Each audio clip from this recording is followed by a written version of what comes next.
What's up, everybody? It's your boy Jester James here, coming at you with another YouTube video. In today's video, we have some great content for y'all, a great presentation. We're going to be talking about getting into the lifelong adventure of learning cybersecurity and DFIR.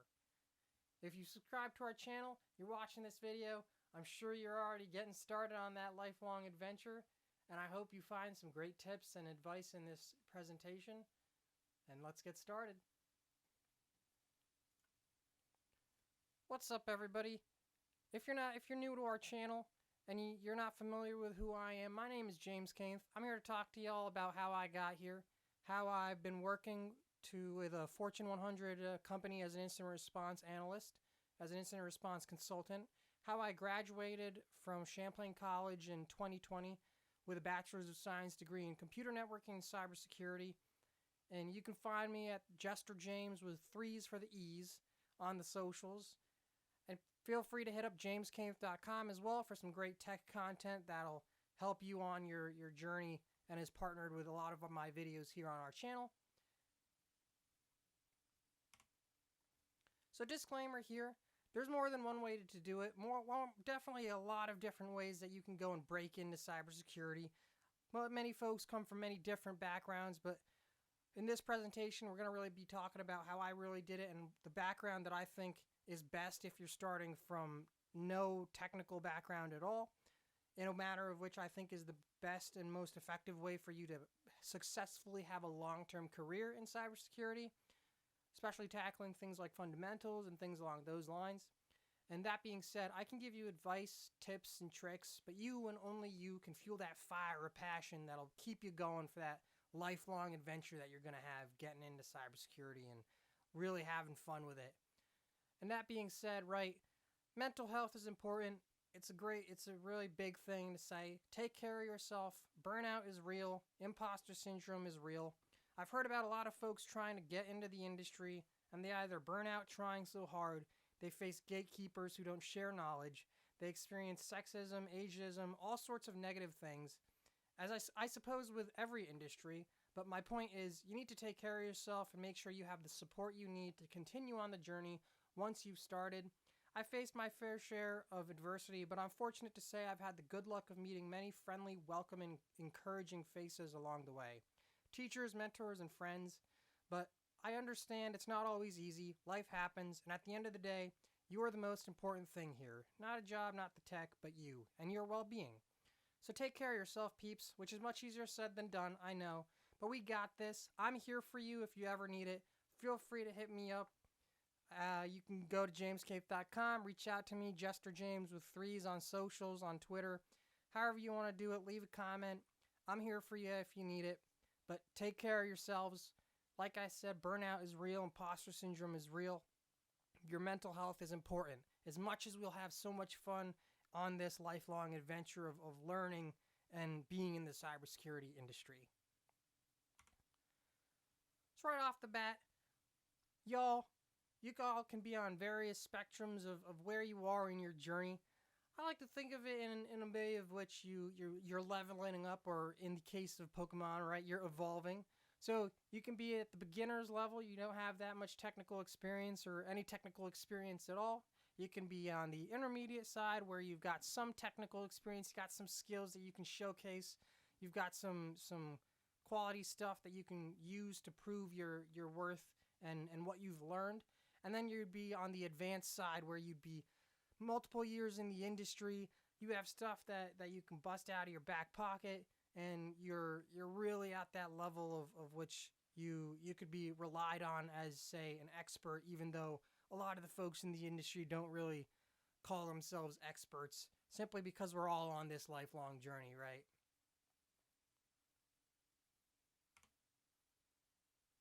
So let's talk for a second, right? Wherever you are on your scale, where are you? What are your goals? Where do you see yourself in 1, 2, 3, maybe even 5 years, right? Do you have a position you're aiming to be in? What are you thinking about? What's your strategy? Depending on where you are on these in the phases, right? Your goals can be different. Where you see yourself can be different. And feel free to let me know in the comments. Feel free to hit me up. We'd love to talk to y'all and really give you some of that custom advice and have a great conversation with y'all over down in the comments. So, that being said, make sure you're being human, right? A lot of the times, a lot of people, they get so wrapped up on the technical and being like, I got to get this down pat, that sometimes, a lot of the times, there's a stereotype of technical folks being anti-people or lacking social skills. But we're all human. We are social creatures. So don't lose that human element in yourself. Really try to capitalize on those elements of your personality that make you shine as a human and things along those lines. And when it comes to goals, right, be smart. So set specific, measurable, achievable, relevant, and time-bound goals. That way the goals are achievable to the extent in which you can actually measure them and things along those lines, which is exactly what SMART is. So basically, set SMART goals. So I'm just going to start out, right? If you're at phase 1, starting out, you're a beginner. The goal in the beginning is to get your feet wet in all parts of the system. So as you grow and progress, the Firehouse stream gets more manageable and you can prioritize where you need more practice. So you see, we got that meme there. In the beginning, there's that fire hose of information, so overwhelming, but as you grow, right, you progress, that stream becomes more manageable. You prioritize, figure out where you need to improve. You'll also start to find where you enjoy doing some things more than others, and that's completely okay. You don't have to love everything, just know enough about it so you have supporting knowledge to do what you enjoy and also stay updated as tech advances. I know how it feels, we must too. We also have to stay up to date as well. There's a lot of things, and it'll date this in the time, but a lot of things are going into the cloud still, and a lot of things with machine learning, quantum, a lot of things that are coming on the pipeline in the future. And once we cover those fundamentals and you control that fire hose, you got to make sure you're able to stay up to date, and you know enough about things to support your fundamental knowledge. Because, like the sign says there, fundamentals don't change. So let's get started, right? Assuming you have no technical experience, no knowledge at all, you're completely new to cybersecurity, you're coming from some other industry, or you just got out of high school, you just graduated, you're pursuing a degree, and right off the bat, the first things you have to really get into are computer networking, some programming languages to start off the bat, get into things like network and system administrations, and the big one here is setting up your own lab environment. So in computer networking, right, the fundamentals there are things like subnetting, routers, firewalls, understanding how those work. What are some of the features of those, like NAT, for example? Leveraging things like Packet Tracer. Packet Tracer is a great tool provided by Cisco that we've made a video about as well. Subnetting as well. A lot of great content on the channel. There's a great subnetting video to kick you off to really understand that. TCP/IP, Wireshark, TCP dump, all stuff that we've covered on the channel. So you all can go check that out to really start to get your feet wet and then start to develop a taste for things to do research on and further your knowledge there. Python is a classic starter language for anybody just because it's easy to start, and it's the translation between the code and being able to understand it in English, the match is very easy to comprehend. And with networking comes Active Directory and DNS, and those are components of Windows server management, and that comes into that next play of network and system administration. So if you're starting from nothing, you start from that computer networking fundamental background stuff. You cover the models there, really just the fundamentals of computer networking, and then afterwards the goal will be to start to learn a programming language. That way you can really start to automate some things. There's a great book called Automate the Boring Stuff that'll show you how to really leverage Python itself. And then once you've got those fundamental networking things down pat and you've started to do a little bit of programming there, then you can start to upgrade yourself out to understanding Active Directory and DNS, which Those will be your key fundamentals that'll allow you to successfully progress and upgrade your skills over to becoming network and system administrators, network and system administration level. And that's when you'll really start to understand things at a larger scale. You'll take that fundamental knowledge from computer networking, Active Directory, DNS, and you'll up that to the enterprise scale where you have more than just your one base computer. You'll be looking at things from a company level, understanding things. Your perspectives will get a lot larger, and then you'll be able to go and research them things that will help you really go and capitalize on that enterprise level. Things like automation, large scale automation. So you take PowerShell and Bash, which are just some more PowerShell more programming and scripting languages that'll allow you to natively have some automation there. There's other tools there, Ansible, Docker, Kubernetes. These are big things that you can go deep dive into their own components of administration. Docker, Kubernetes, those are cloud container components, really just containerization. And containers are different than, say, your standard computer, your standard operating system, we'll say, because you can have a container with an operating system running on it. And learning how to administrate and understand securing those in itself is a challenge on its own.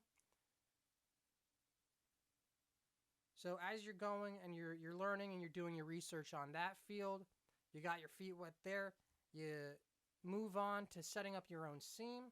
So a SIEM is a security incident and event management platform, and there's Splunk, which is a paid platform, though they have a free tier, I believe, and the Elastic Stack, which is open source, and I highly recommend y'all go and leverage the Elastic Stack.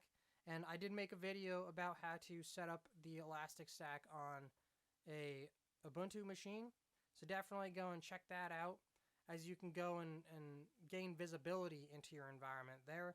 So what we've done here, right off the bat, this in getting started here, you're upgrading your skills from that starter Charmander, that starter Squirtle, and you're upgrading up to War Turtle here, and you're on that level 2 field. So you've got your fundamentals pretty much covered.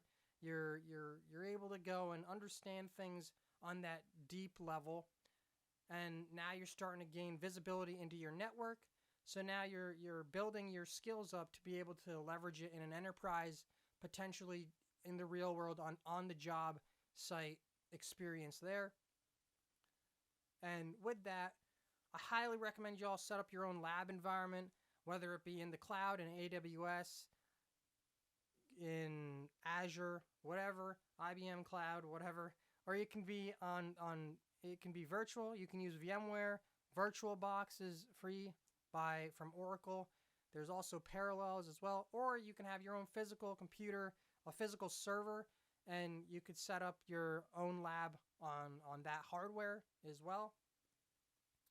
And the reason why I highly encourage you going and setting up your own lab environment is because of the fact that you can go and practice things. You can go and test things out. You can break things in your environment, and then you could restore them.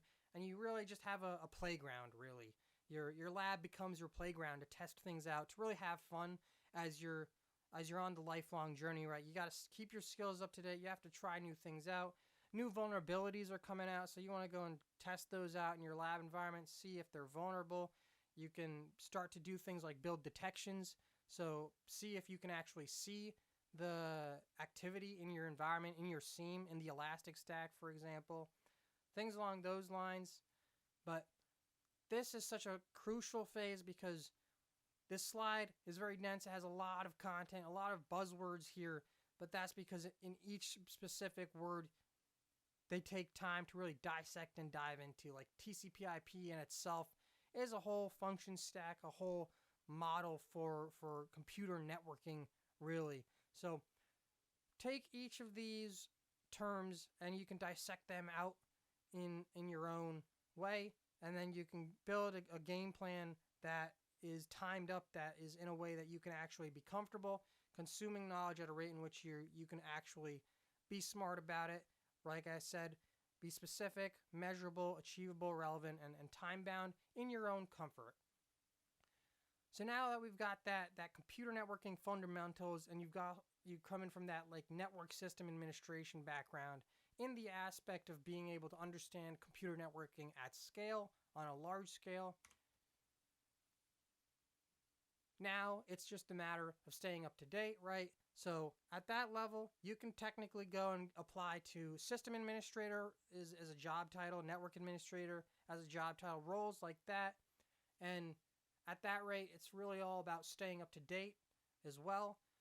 Part of administration is making sure things are updated and secure. And some of the ways that I really like to do that myself, and that I highly recommend y'all check out, Feedly is a great resource to use. It's a software platform that aggregates a bunch of news into one place. So without having to go and open separate like 5,000 tabs of news articles, Feedly allows you to go and put all your news in one place, read it at 5 times the speed, and really actually consume news at a rate much faster than you would normally. And you can really go and highlight things that are going on in the industry on that day. And really, it's a unmeasurable resource for me in reference to getting your news and staying up to date, especially with some of the features that they offer in being able to aggregate multiple sources and keywords as well. Another great element is listening to podcasts. I listen to the Cyberwire, Recorded Future, Hacked Into the Minds of Cybersecurity Leaders, Darknet Diaries, all great podcasts. There's a bunch of awesome cybersecurity podcasts out there. Those are just a few. Again, not a sponsor. These are just great resources that I leverage myself, and that I highly encourage y'all check it out. And I couldn't help but also embrace new technologies, right? Because, again, gotta stay up to date. So never know what's new for even things like us staying up to date in the industry. So here we are, right?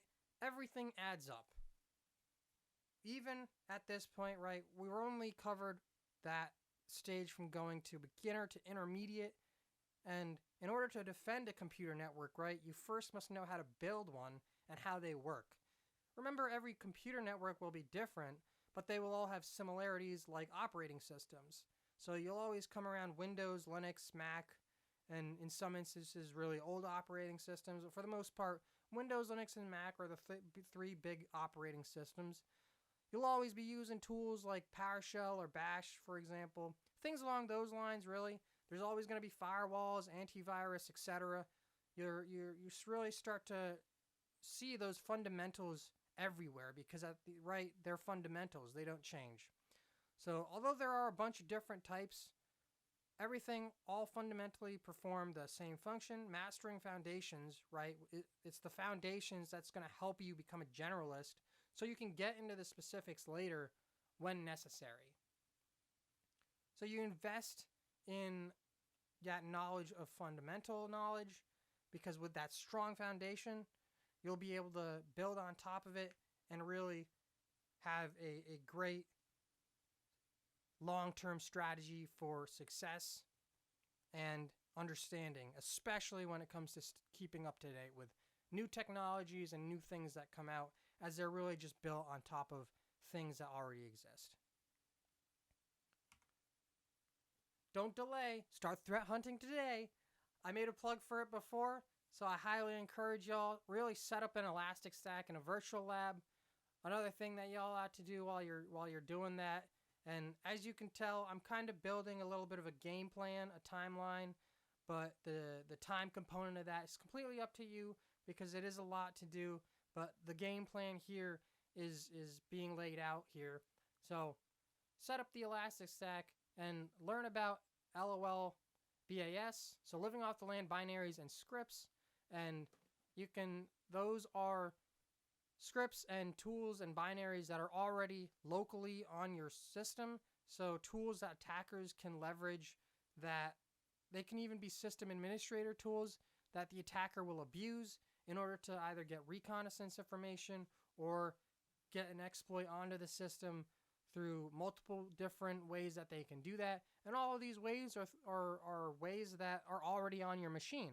So the attackers don't even have to do anything once they're in your environment. They can just use they can just live off the land. And that's really where that terminology comes from. So when you start really getting into those LOL bins and living off the land binaries and scripts, you'll start to see them on your own computer by looking at the elastic stack, and you'll be able to go and say, this process is using this tool. That's interesting. And you'll be able to recognize what's normal. And then once you know what's normal, then it's easier for you to identify what's not normal. So don't delay. Start threat hunting today, because once you set up that elastic stack and you start to be able to see that visibility in your environment, then you'll be able to be familiar with what's normal in a network. That way, when you're on an engagement or you're asked to monitor an environment for active threats or anything along those lines, you're able to discern what's a false positive and what's a true positive as well. Within reason, right? So that being said, we're at the point now, you've got that visibility, right? And this is twofold, right? Visibility into your environment, visibility into networks. You got those fundamentals, but now you've evolved. You've gone from being a squirrel, now you're like that war turtle. You're Charmander, Charmeleon, and it's at the point now where, oh my God, you can see how large cybersecurity is. You can see all the different components that go into cybersecurity, all the different components that go into computer networking. You gain insight into so many things on a deeper level that you can really appreciate once you have that insight, to show respect and being able to understand fundamentally how computers work, and not just computers, computer networks, and a lot of technology that's used today, from mobile phones to higher end iPhones, right, to printers, to a lot of the things that everything really leverages the computer networks, right? IoT, for example, Internet of Things, all built around networks. And with that fundamental knowledge, you can really start to see things and appreciate what's going on there on a deeper level. There's a video where I go into packet analysis and understanding packet headers, and that's literally just using Wireshark. So that's one of the tools that we mentioned before, to see data being traveled across the wire. Literally the data packets that your computer is sending, and dissecting them at the binary and hex level. So with this insight, right, this is where that passion comes into play, and that fire really starts to get ignited even more, because it's almost as if you have superpowers, because of the fact that you can see things, and the potential that you see can almost be limitless to the extent. So now you're at that point, right, going from Padawan to Jedi Knight, and this is where cybersecurity gets a lot more fun, to the point in which people start to get into cybersecurity that they stereotypically are familiar with. They go into the hacking and the red teaming and threat intelligence and things along those lines, all the big classic stuff, which without those fundamentals, you're not going to be able to successfully have a long-term strategy with, and being able to understand them at a fuller, deeper level that will benefit you in the long run most effectively. So that being said, right, and you'll start to develop your techno insight. You'll be able to see things you originally didn't, things you didn't understand. The world of computing just got a whole lot more complicated for you, but at the same time, you just regain control of technology to the degree in which you can be considered an advanced consumer as you keep doing research and working on projects. You no longer have to quote-unquote trust manufacturers, because at this point you can test their security yourself. You have your lab environment. You have that fundamental knowledge to be able to go and look into protocols and understand computer networking and what devices are doing at that point. And that it all comes from that fundamental stage. Because like I said earlier, everything simply builds on top of that fundamental foundation. So going from Padawan to Jedi Knight, right? That's from, now we're getting to the point of which the silos starting to close down here. You have different places that you can go in cybersecurity. You can go the red teaming route where it's pen testing. You can go the blue teaming route where it's more security operations, that visibility, being able to see attackers and stop them. And then there's the mix of them, right? Red and blue. You get purple teaming, so you get to do a little bit of both. And that's where that digital forensic analysis comes into play as well. And with that, right, there's also threat intelligence. So what are the nation state actors doing? What are governments doing? What are the indicators of compromise of an attack? And to explain that a little bit more is, how do you know that you've been compromised? What are those indicators, right? What are the tools that the attackers have been using? How do they operate once they're in the environment, and gaining visibility into that? All of these are massive niches in themselves. So when I say going from Padawan to Jedi Knight, it is a large scale jump there, just as much as the content that we had to get into when we're covering fundamentals. But this content should be a little bit more in line to that flame that you have inside of you, that passion that you're able to go and distinguish between what you really like and what you find a little less passionate, we'll say. And I laugh at that, right? Because honestly, I have a lot of fun doing a lot of the stuff. So right off the bat, we're going to go and detail security operations to the extent of which here we're looking at platforms where it's going from monitoring threats proactively to being able to monitor them in real time. And that's where Edr Solutions come into play. So like there's CrowdStrike's Falcon, there's Carbon Black, there's Cybereason, Waza, and OpenEDR. And Waza and OpenEDR, those are a couple of the open source free EDR solutions that you can leverage to go from using your SIEM to being able to have managed detections and response. That way you can respond in real time, as opposed to simply having visibility and not being able to do anything about it. So, right, like I said, your security operations, they're evolved from SIEM to EDR. So now that you've got that visibility component, now with EDR, endpoint detection and response, you can actually do something about a threat in the environment or in an investigation. This image here, we're leveraging Waza. So this is straight from the Waza documentation. And the reason why I pull from Waza is because for the setup of Waza, half of it would already be built because you set up the Elastic Stack before. So you've already set up Elasticsearch and Logstash and Kibana in order to ingest those logs that Waza would be coming from. And a lot of this, right, it can be as small scale or as large scale as you want it to be. And your endpoints, they could be anything you'd really want. All this, right, this is all for your playground in the lab, just so you can understand things, you can see things at another level, and really you're just getting your feet wet and you're building your experience in your lab, being able to see things at the point in which you can compare it, and it is comparative to things that you would happen in the real world, and you'll have experience that you can actually put on things like your resume to detail what you've been doing, and your interviewers or your potential employers will definitely go and give you credit for that, because a lot of this is very comparative to real world analysis and visibility there for yourself there as you're upgrading, right, from Padawan to Jedi Knight, and you're upgrading your skills and you're increasing your skill level and knowledge. Next niche there, right? So again, this is the intermediate level. So after security operations, another route that you can take is purple teaming and doing digital forensics. So purple teaming is like you red team a virtual machine you set up, for example, and then you do forensics on that.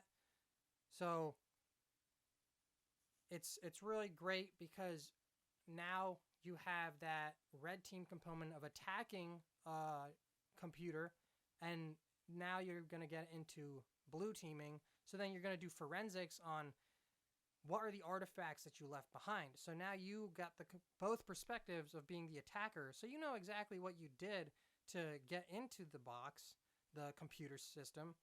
Now doing forensics, you're going to go and look at all the different artifacts that you left behind. You're going to be able to go and look at the logs. You're going to look at the Windows registry. You're going to be able to look at Amcache and so many other forensic artifacts. Again, these terms that I've used and I've really placed here on our presentation is similar to the way that I've done it previously on the previous slides. These are big concepts here, but these are concepts just to get you all started, just to really start your research and get you started at some place. And with that, there's also a bunch of free tools that you can leverage, especially in doing forensics. I've got some videos on the channel that leverage that as well. There's volatility for memory forensics. I made a video on a Rick and Morty case about leveraging volatility for doing memory forensics. Eric Zimmerman, the great legend who's smiling there, he has a whole tool suite that is open source because he is a legend in the industry, and he's phenomenal for releasing those for free for us to be able to really perform forensics at a level that is catered to enterprises as well in the real world, as well as us folks who would be learning in a lab environment and testing things out. There's Autopsy as well, which is another forensic suite, and that's open source and free as well. Loki, it's simple IOC and incident response scanner. There's Arsenal Recon. They have Arsenal Image Mounter, which is another imager tool that you can use to get artifacts from a machine for forensic data. FTK, which is made by Access Data, is a FTK imager. Both tools used for taking artifacts from a forensic image. And like I said prior, a lot of these are really just to get you started. So you can start and like researching anywhere here. However, starting with dead box forensics would be great, and then going down to memory forensics and then really understanding your indicators of compromise and then developing things like Yara rules. That way, what's really going on is as you go down the list, you're building on top of your fundamentals and your foundations. So dead box forensics means you have a forensic image of a machine and you don't have what was going on during the operating time, only when the system was imaged and powered off, for example, versus memory forensics. In that case, the machine is powered on live and you can see what's actively running at the time of the forensic imaging. And dead box is called dead box because the machine at times is imaged when it's powered off. So you don't get to see the processes that were running at the same time as imaging. And a lot of the times you can lose relevant artifacts and data for an incident response investigation when you don't get to capture memory. And I'm trying so hard not to get into all of these too deep to the point in which our video ends up getting too long here. But again, all of these, y'all, this is a roadmap. Feel free to comment. Feel free to start the conversation, and I'd be happy to get into all of this with y'all in the comments below, as this is really just a big roadmap as to getting into cyber and setting yourself up for success long term. And by long term, I do mean that. So I also put at the end, right, from the consulting perspective, you never know what data you're going to get. So client's going to client. Sometimes they'll turn off the machine and you'll lose all your memory. Sometimes they don't take an image properly and you might have to ask them to do it again. A lot of different things that can go on. But when you have this experience yourself and you've done it yourself, you're able to go and give that feedback to them to be able to specify what's required and what's needed. So let's catch up a little bit. Let us break down what we've gotten down so far. I am really plotting a course for success here, right? We started with computer networking. There's that fundamentals, the TCP/IP, this OSI models, getting into Wireshark, things along those lines. And once you have that fundamentals of computer networking, Then you level up. You go to network system administration on the roadmap here, and then at that point, right, you can break and reinforce all those skills to make sure you really understand it to the extent in which there's a break period there, because maybe you're having so much fun in the network and system administration land that you want to pursue a career in network and system administration. And that's totally fine. However, for cybersecurity, you're gonna have to keep going on this road to really have a lot of fun. So moving forward from that, then you'd go into security operations. So system administrators, they work closely with the security operators, and with that security operations, you go from that visibility component to then being able to be more reactive and proactive in your security operations that really build off of that system and network administration knowledge. And just like that, you can go into purple teaming and then doing digital forensics. And then after that, really, there's no turning back, because you're really leveling up. The things have gone from fundamentals to now you can see I'm learning some more, and then you're going to get into things that are advanced, that next thing you know, you're not at that student level, where next thing you know, you'll have other folks who are younger than you asking you for advice and help, because you've gotten so far on your journey that now you get to be able to help them get to the point that you are at, and really be a strong pillar in the community. So with that, right, we're really talking about leveling up. You're able to upgrade your skills. You're learning new tools. You're adding things to your toolbox. You're with digital forensics, right? You're doing incident response and triage. You're starting to learn things like processes and procedures on the job. And at this point, right, like you're on that component of being able to have a job in cybersecurity, because you have this experience that you started to build for yourself in your own time, in your home lab. And when you get asked interview questions, you're going to be able to confidently answer them after understanding your fundamentals and things along those lines. And once you explain your mindset for things, that in itself is a massive proponent of being able to deliver in your interviews. So with that, right, another check-in here. You want to make sure you're not going and burning out. You want to make sure you're not going and going too crazy, because there is a lot here. We've covered. There's a lot of content there in that pursuit. So you're going from that intermediate to advanced, and you're starting to get that on the job potential. And once you're on the job, that's when things get real. And now at that point, right, you see your potential. I always like to say, y'all have heard me say it a lot in on the channel. The fact that we acknowledge our potential makes it that much closer to reality. So you on this roadmap, right? This is all self-led. Most of it's all self-led.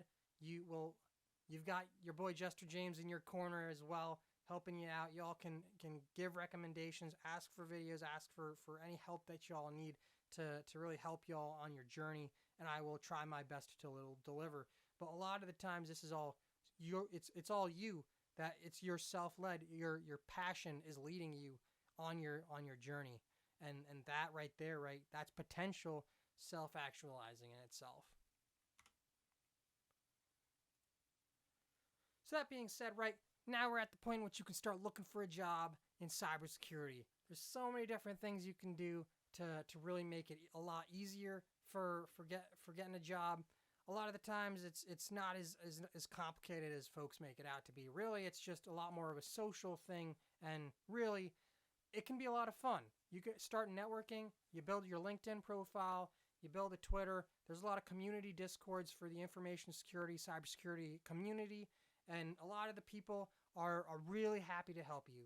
There's a lot of folks like myself who really want to help you succeed. We really want you to get into the industry, and we have a lot of fun because at the end of the day, a lot of us, right, when we have our passion side, we really just turn into massive geeks and nerds, and we love the cybersecurity industry. We love the jobs. We love it all, and we really like it when we get to share our knowledge and have fun with other folks.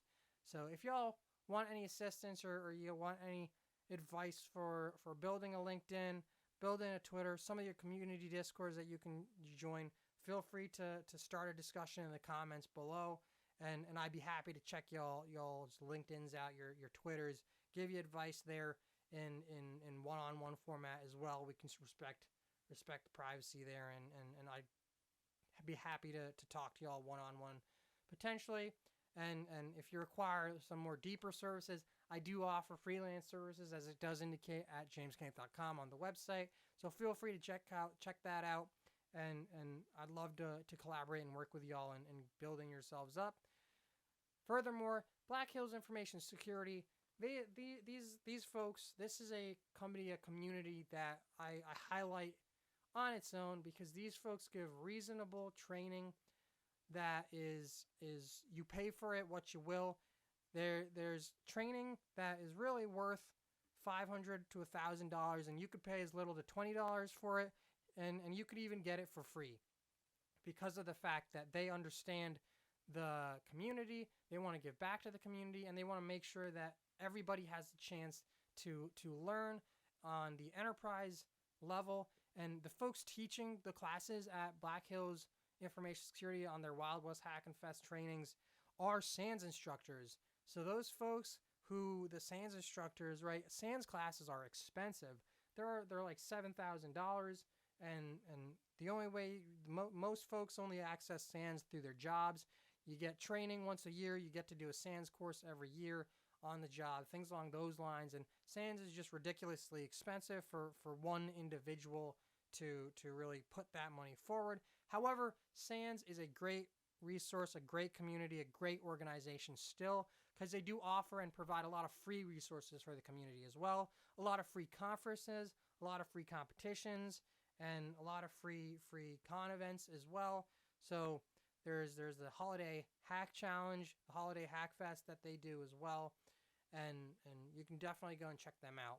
So there's a lot of free resources out there, and at the end of the day, it's really just about talking to folks, communication.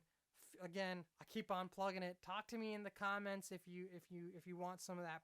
If you need personalized advice, or you want to tell me a little bit about your background, and we could really start to build a community here, and start helping each other out and building each other up, and helping us on our journeys together.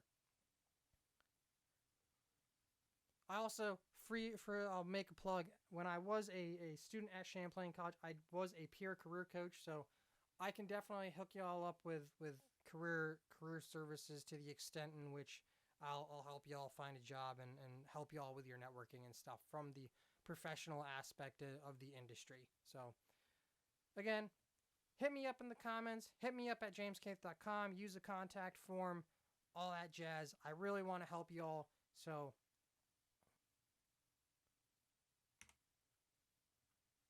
right now, at this point, imposter syndrome. I mentioned it a little bit before, but I want to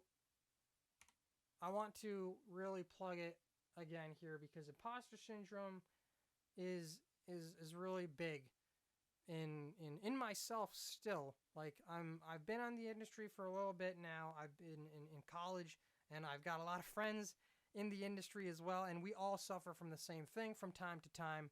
And imposter syndrome is real. Even experts who've been in the industry for decades still feel that aspect of being an imposter, where they don't believe they belong, and they don't know as much as they actually do. There's a quote there from Elizabeth Gilbert, the author of Big Magic: How to Live a Creative Life and Let Go of Your Fear. It's a book, but the quote here is, "Hey fear, I know you're just looking out for me, but you're not needed right now. I can take it from here." And I like that, because it really takes that fear component, and instead of throwing it under the bus or throwing it in the garbage, tossing it to the side, it really outlines it as an emotion in your mind, to the point in which you take your emotions, and in your mind, right, you put all your emotions as people on a table, or elements on a table, and you individualize them. So it was really more about befriending fear as opposed to strictly getting rid of it, and it's a lot more cognitive to that component. Henry Ford once said, failure is only the opportunity to begin again more intelligently. So I definitely think that quote really pushes it to understand where fear comes from. And with that, you got to fight the fear, because without fear, without taking that risk, and without failure, how are you going to learn? And with that, another key element to tackling imposter syndrome is really visualizing success. Validate yourself when you progress towards it. Reward yourself. Like I keep saying, right, the fact that we acknowledge our potential makes it that much closer to reality. Lastly, I always like to plug the leveraging of psychology a little bit, especially CBT, which is cognitive behavioral therapy, and specifically ACT, which is acceptance and commitment therapy. If you're not familiar with that, I made a video about it as well, and all of the videos are all on the channel. I'll add some links in the description too for them.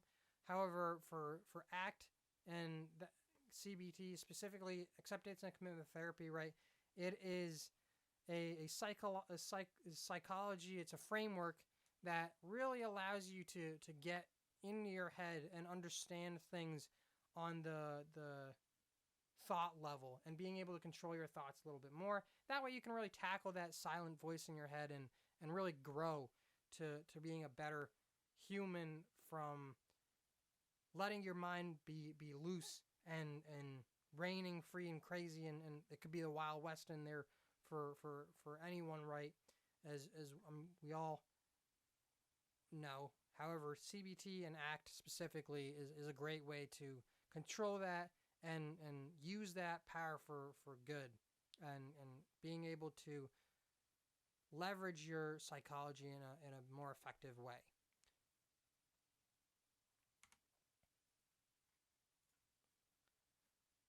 All right, so don't forget, right,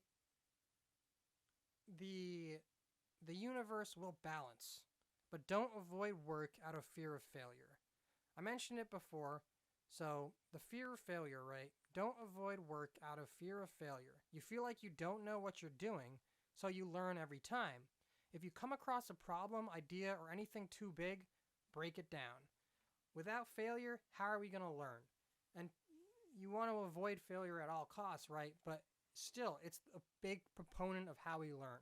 So when you have a problem that gets too big, or anything that really gets that oversized in your head, and you're starting to potentially overthink things, you got to decompose it, break it down, turn that big problem, break it into two, break it in, and break those into smaller parts.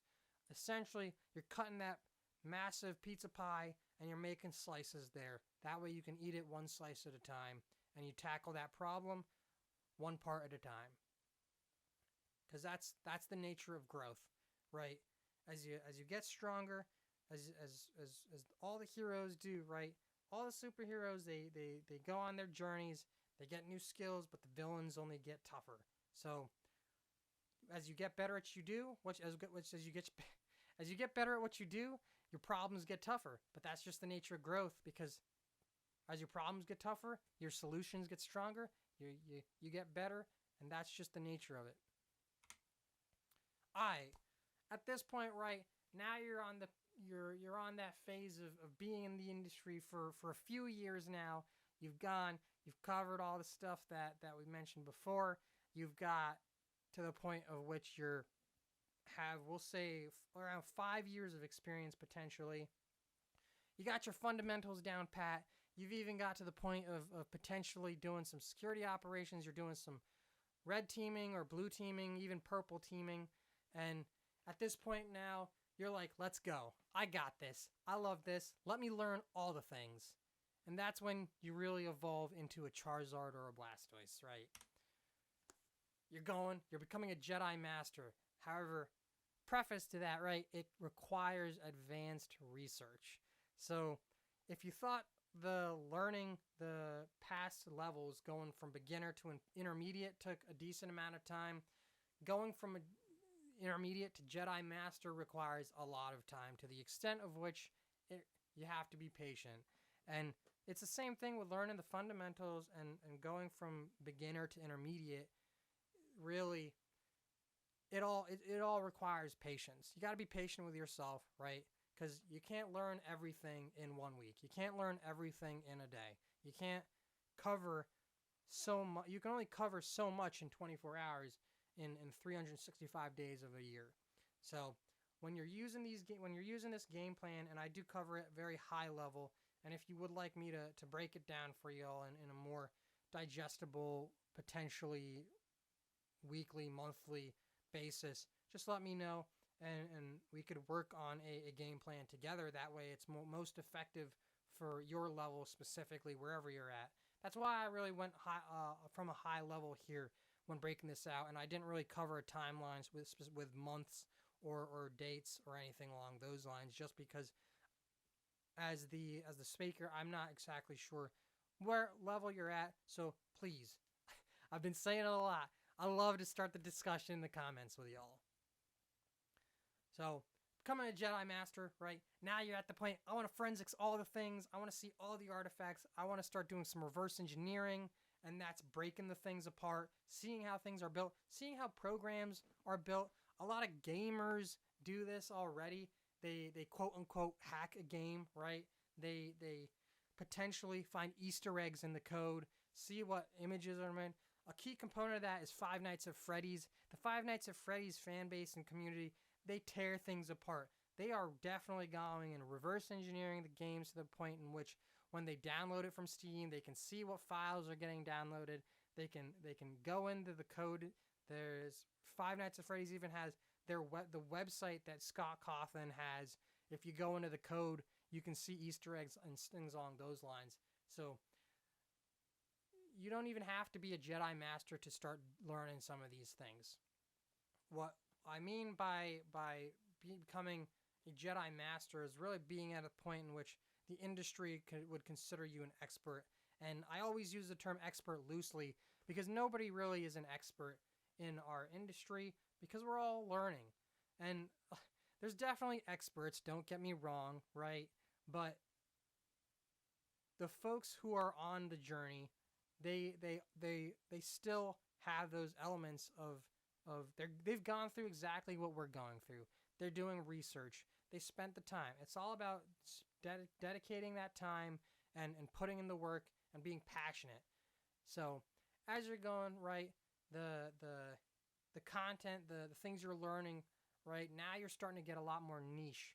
So now you can go from reverse engineering, you can do some red teaming to the point of exploit development. So now you can build your own exploits where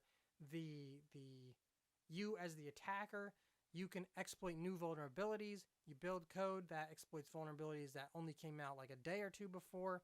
And then with DFIR, with forensics, there's there's forensics that have niches. So there's things like for forensics, for example,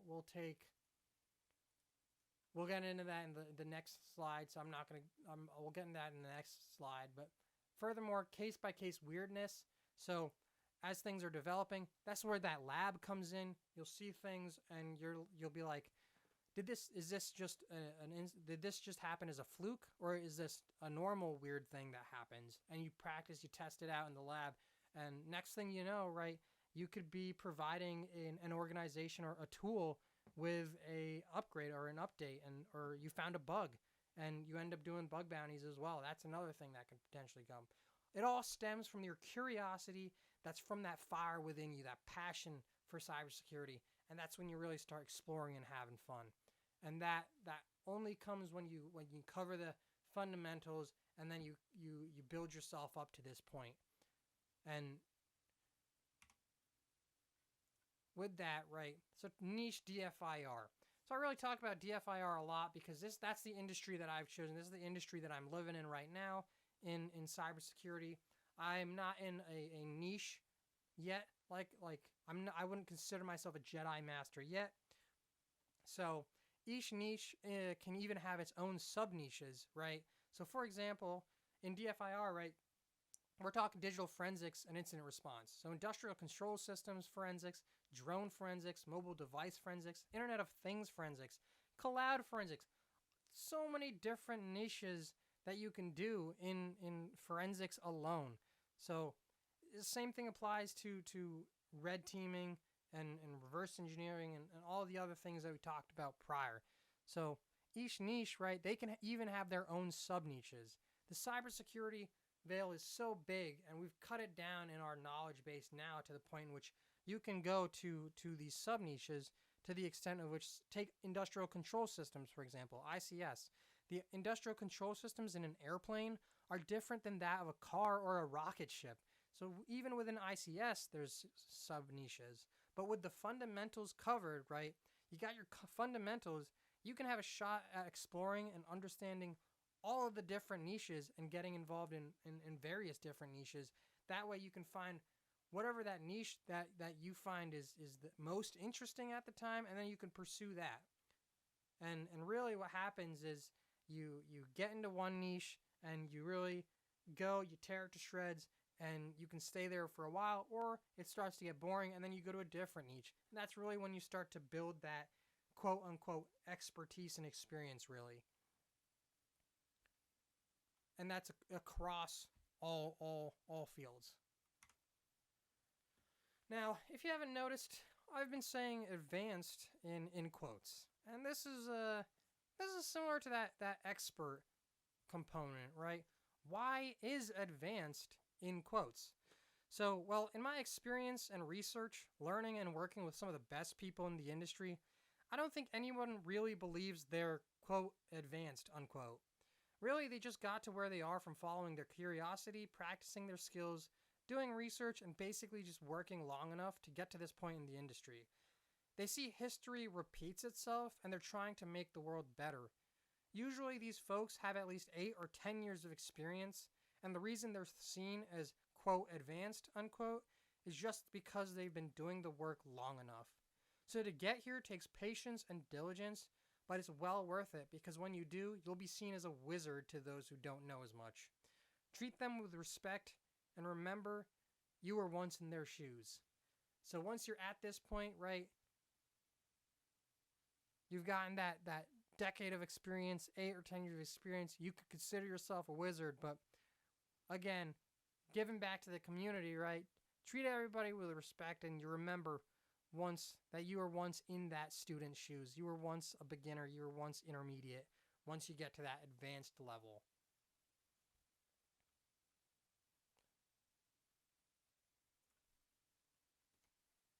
Now, furthermore, plug in that, right? Because in the industry, we are all about supporting each other. We are all about lifting each other up.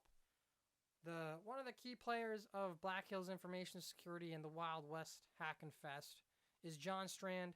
And again, not a sponsor, and I'm just promoting John Strand and Black Hills Information Security and specifically Wild West Hack and Fest trainings out of the goodness of my heart, because I've personally taken some of their training and I know the caliber in which they deliver and what the content is. And I truly believe it is worth the time, if not the money, to spare. And John Strand is a legend in the community. He's a retired SANS instructor. He has multiple companies under his belt. And here's a classic quote from him, really talking about wizards too. I'm going to say this again. Security needs to stop being wizards trying to impress other wizards. Focus on the fundamentals and keep learning. And I really like that. I really like that element of stop being wizards trying to impress other wizards. Because at that point, he's really leveling us all out to the point of which, hey, we're all having fun here. We're all friends. We're all on this lifelong journey together. So it's all about continuing our learning and really supporting each other. So I really like that message that he conveys. All right, it has been a hot hour of conversation here, a hot hour-long presentation. We covered a lot. So let's recap. Computer networking and cybersecurity is a massive field, really, really large industry. And as the image suggests, as you go on the journey, you spend more time in the industry. You learn the skills to really be able to focus specifically on niches and what you find you're most passionate about. So you're starting with the fundamentals, and you get to know things at that high level, or in high level and low level. But I laugh at that because subnetting, routing, firewalls, the TCP/IP, that's low level. But in the field of cybersecurity, that's those are your fundamentals. So you're looking at it from that large. It plays into a large scale. It has so much position and value across the cybersecurity industry. Those fundamentals do. So you start out with computer networking and cybersecurity, and cybersecurity is so large, right? And that's right in the beginning. We mentioned this before.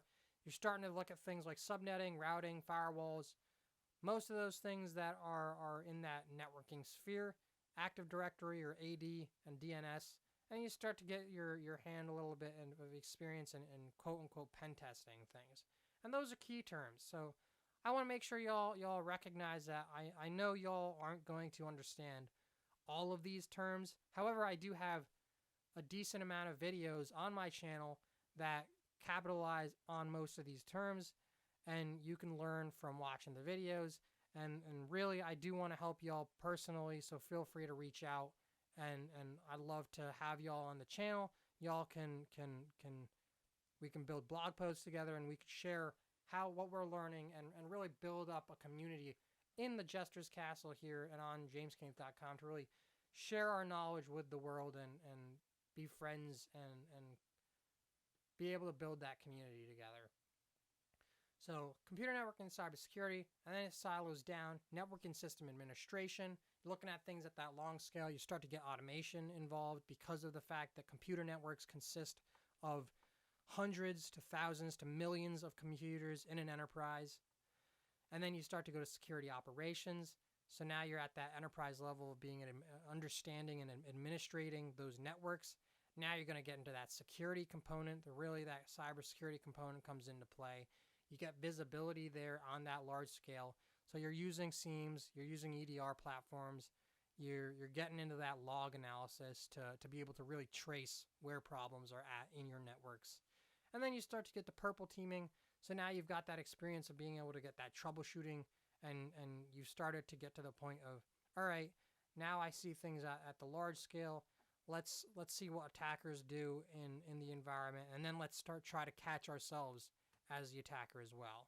So that's that red teaming and blue teaming element, and really using your own systems for practice, and starting to do research and discovery of artifacts on your own as well.